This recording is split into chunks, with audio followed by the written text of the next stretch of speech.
W dzisiejszym moim filmie opowiem Wam o tym, kto najbardziej ponosi odpowiedzialność za zagładę Żydów w czasie II wojny światowej.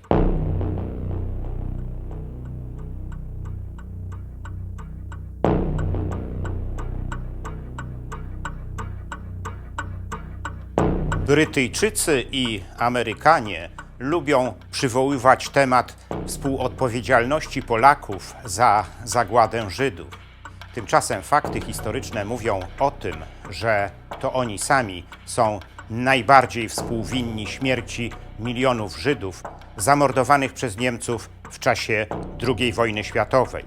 Zacznijmy od Brytyjczyków. Pierwsze informacje o prześladowaniu ludności żydowskiej w okupowanej Polsce dotarły do Brytyjczyków już na początku 1941 roku. Dowództwo Konspiracyjnego Związku Walki Zbrojnej w specjalnym raporcie na temat sytuacji w okupowanej Polsce poinformowało o tym najpierw polski rząd w Londynie. Premier polskiego rządu, generał Władysław Sikorski, natychmiast podzielił się tą informacją z premierem Wielkiej Brytanii Winstonem Churchillem, a także Antonym Edenem. Kolejnym krokiem przedsięwziętym przez Sikorskiego, aby poinformować opinię publiczną na Zachodzie o losie Żydów w okupowanej Polsce, była nota polskiego rządu z 3 maja 1941 roku, sporządzona w językach angielskim, francuskim i hiszpańskim, zatytułowana Niemiecka okupacja Polski. W tej nocie była mowa o metodach i formach eksterminacji ludności żydowskiej przez niemieckiego okupanta. Ta nota została potem oficjalnie przekazana przedstawicielom rządów Wielkiej Brytanii i Stanów Zjednoczonych. W grudniu 1941 roku rząd Sikorskiego poinformował stronę brytyjską o tym, że w Polsce zaczęło się masowe zabijanie Żydów, alarmując jednocześnie, że jest to początek realizacji planu likwidacji wszystkich Żydów. Jako dowód tego wskazano sytuację, jaka miała miejsce w obozie w Chełmnie nad Nerem, gdzie Niemcy zastosowali po raz pierwszy niespotykaną wcześniej metodę zabijania Żydów za pomocą spalin w zamkniętych ciężarówkach. Przekazane Brytyjczykom informacje pochodziły z raportu Komendy Głównej Armii Krajowej, który opisywał szczegółowo zbrodnie w obozie w Chełmnie nad Nerem. Na przełomie 1941 i 1942 roku rząd generała Władysława Sikorskiego robił co mógł, aby zmusić aliantów do podjęcia działań w sprawie Żydów. Jednak te wysiłki nie przyniosły żadnego rezultatu. Sikorski, zmęczony obojętnością aliantów, wygłosił w czerwcu 1942 roku na falach brytyjskiej BBC dramatyczny apel. W tym apelu wezwał mocarstwa zachodnie do podjęcia wszelkich działań, aby zapobiec ludobójstwu Żydów w okupowanej Polsce. Tekst tego apelu został później przesłany w formie oficjalnej noty dyplomatycznej rządom Wielkiej Brytanii i Stanów Zjednoczonych, ale ta nota również nie wywołała żadnej ich reakcji.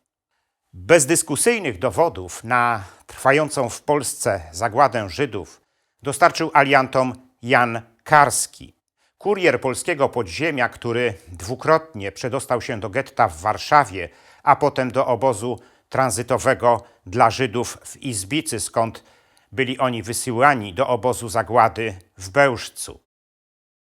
Jesienią 1942 roku Karski przybył do Londynu, gdzie osobiście opowiedział Brytyjczykom o zagładzie Żydów, której był naocznym świadkiem.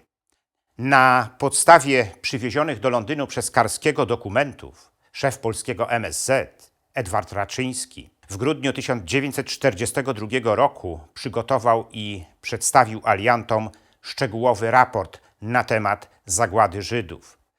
Karski udał się następnie do Stanów Zjednoczonych. Tam został przyjęty przez amerykańskiego prezydenta Franklina Delano Roosevelta. Rozmawiał również z wieloma przedstawicielami amerykańskiej elity, opowiadając im o trwającej w Polsce zagładzie Żydów. Jednak informacje, które przekazywał Karski, przez jego amerykańskich rozmówców były traktowane jako niewiarygodne. Również wygłaszane w Ameryce przez Karskiego apele o ratunek dla Żydów nie odniosły żadnego skutku.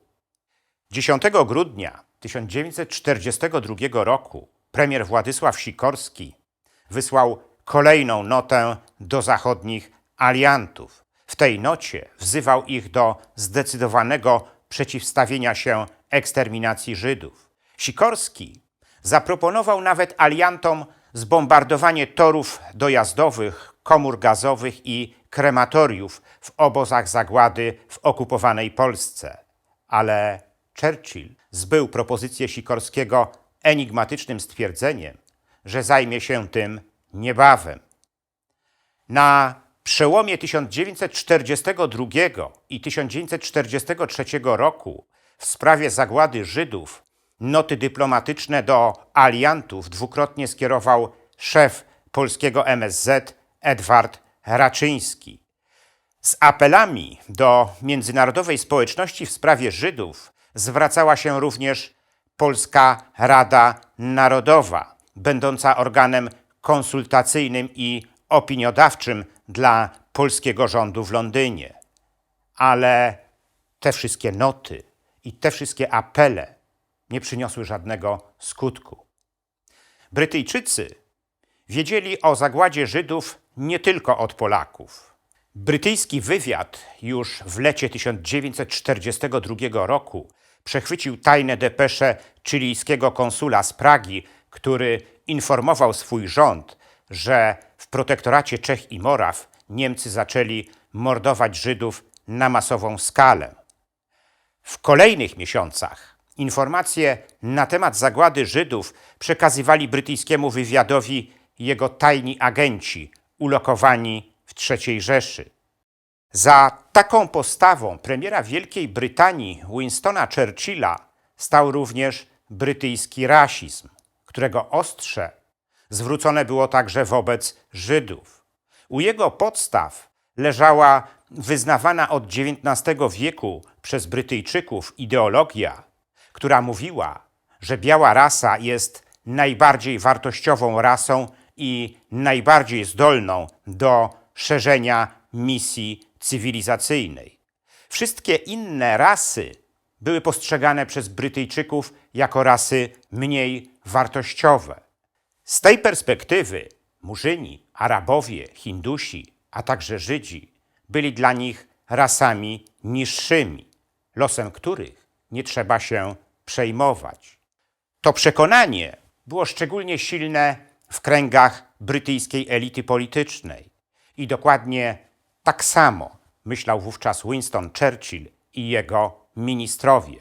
Jeden z nich, Antony Eden, szef brytyjskiego MSZ, nawet niespecjalnie ukrywał tego, że nienawidzi Żydów, podobnie zresztą jak innych niższych ras. To również z tego powodu zagłada Żydów była tym tematem, który kompletnie nie interesował Brytyjczyków. Podobnie jak Brytyjczycy wobec zagłady Żydów zachowywali się Amerykanie. Jednak motywacja ich postawy wobec zagłady Żydów była zupełnie inna jak Brytyjczyków. Dla amerykańskiego prezydenta Franklina Delano Roosevelta ten temat nie istniał. Było tak z jednego zasadniczego powodu.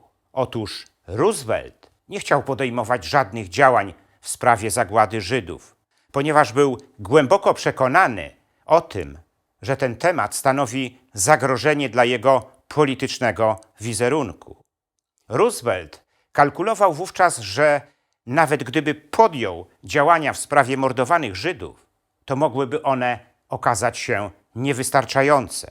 A to byłoby oczywiście z uszczerbkiem dla jego wizerunku jako skutecznego polityka, który potrafi stawić czoła najtrudniejszym wyzwaniom czasów, w jakich przyszło mu działać. Roosevelt zachowywał więc milczenie w sprawie zagłady Żydów. Zdarzało się nawet tak, że jeśli już musiał zderzyć się z tym tematem, bywał do bólu cyniczny. Tak było między innymi w grudniu 1942 roku, gdy rozmawiał z Janem Karskim, naocznym świadkiem zagłady Żydów. Roosevelt w pewnym momencie przerwał wywody Karskiemu na temat zagłady Żydów i zapytał go o to, jak się mają konie w okupowanej Polsce. Tak było również w październiku 1943 roku, gdy do Białego Domu przybyła delegacja amerykańskich rabinów, aby rozmawiać z nim na temat zorganizowania ewentualnej pomocy dla mordowanych w Europie Żydów. Roosevelt, wiedząc wcześniej, że będzie o tym mowa, uciekł z Białego Domu tylnym wyjściem. Ale Roosevelt zadbał również o to, aby temat Holokaustu nie pojawiał się w amerykańskim życiu publicznym. Na jego polecenie urzędnicy amerykańskiego Departamentu Stanu odcięli amerykańskiej prasie dostęp do informacji o zagładzie Żydów, jakie napływały do Stanów Zjednoczonych, między innymi ze środowisk żydowskich ze Szwajcarii. Aby ostatecznie zamknąć ten temat, Roosevelt zorganizował w kwietniu 1943 roku specjalną amerykańsko-brytyjską konferencję w Hamilton na Bermudach, która w całości została poświęcona sytuacji Żydów w Europie. W czasie tej konferencji Amerykanie i Brytyjczycy postanowili, że nie będą podejmowali żadnych działań w tej sprawie. Uzgodnili również, że nie będą krytykowali siebie nawzajem z powodu braku tych działań.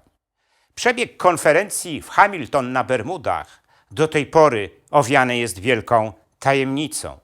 Dokumenty brytyjskie wciąż są tajne. Amerykańskich dokumentów na ten temat odtajniono bardzo niewiele, a ta konferencja jest najciekawszym fragmentem postawy Brytyjczyków i Amerykanów wobec zagłady Żydów. Można jednak dyskutować, czy rzeczywiście Brytyjczycy i Amerykanie mogli w jakikolwiek sposób pomóc Żydom, na których III Rzesza wydała wyrok śmierci. Czy nawet gdyby podjęli takie działania, to czy zatrzymałoby to niemiecką maszynę zagłady Żydów?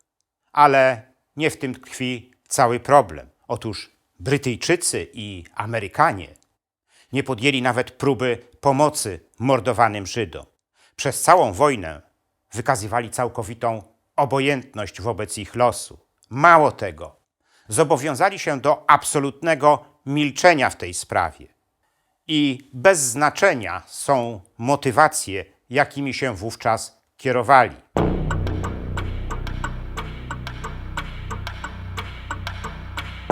W następnym moim filmie opowiem Wam o tym, jak Związek Sowiecki napadł na Finlandię w listopadzie 1939 roku.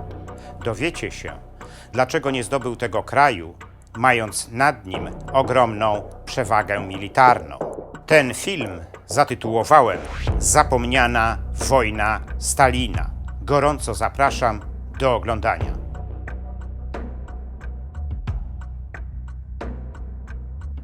Dziękuję Wam za liczne komentarze moich filmów i wpłaty. W sposób szczególny chciałbym podziękować panom Dariuszowi Kwoka i Grzegorzowi Łojko, srebrnym patronom kanału Zakazane Historie. Zachęcam wszystkich do dalszego wspierania mojego kanału. Wszelkie informacje na ten temat znajdziecie w opisie pod filmem.